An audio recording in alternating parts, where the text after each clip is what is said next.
আমরা সেই প্রজন্ম যারা হাসিনার গুলির সামনে দাঁড়াতে আমরা ভয় পাই নাই।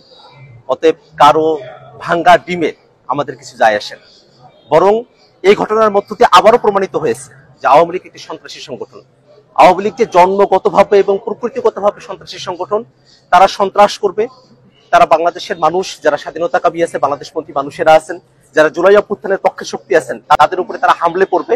এটাতে আমরা আর অবাক হই না, বরং আমরা মনে করি যে অন্তর্বর্তীকালীন সরকার এই দীর্ঘ সময়ে 1 বছর জুড়ে আওয়ামী লীগকে বিচারের আওতায় নিয়ে আসার যে প্রক্রিয়া সরকারের শুরু করার কথা ছিল, সেটা খুব সামান্য অগ্রসর হয়েছে।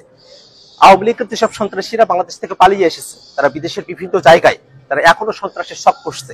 আমরা অন্তর্বর্তীকালীন সরকারের কাছে আহ্বান রাখবো, যারা দেশে এবং দেশের বাইরে আওয়ামী লীগ এবং তাদের দোসররা সন্ত্রাসের শখ করছে, তাদেরকে অতি দ্রুত বাংলাদেশে ফিরিয়ে নিয়ে গিয়ে তাদেরকে বিচারের আওতায় নিয়ে আসা হবে। এবং আমরা একটা কথা বারবার স্পষ্ট করে বলি, আজকে আমরা যখন নিউ ইয়র্কে এয়ারপোর্টে আমরা নেমেছি, আমরা দেখেছি আওয়ামী লীগের সন্ত্রাসীরা তারা যখন হুঙ্কার দিয়ে আসছিল, তারা যখন নানা অশ্রাব্য গালিগালাজ করছিল। আপনারা জানেন যে আমাদের যুগ্ম সদস্য সচিব তাসিম জারা আপু, তিনি আমাদের সঙ্গে এসেছেন। তাকে উদ্দেশ্য করে নানা ধরনের অশ্রাব্য গালিগালাজ করা হয়েছে, আমাদের উদ্দেশ্য করে অশ্রাব্য গালিগালাজ করা হয়েছে। আমরা মনে করি এটাই আওয়ামী লীগের চরিত্র।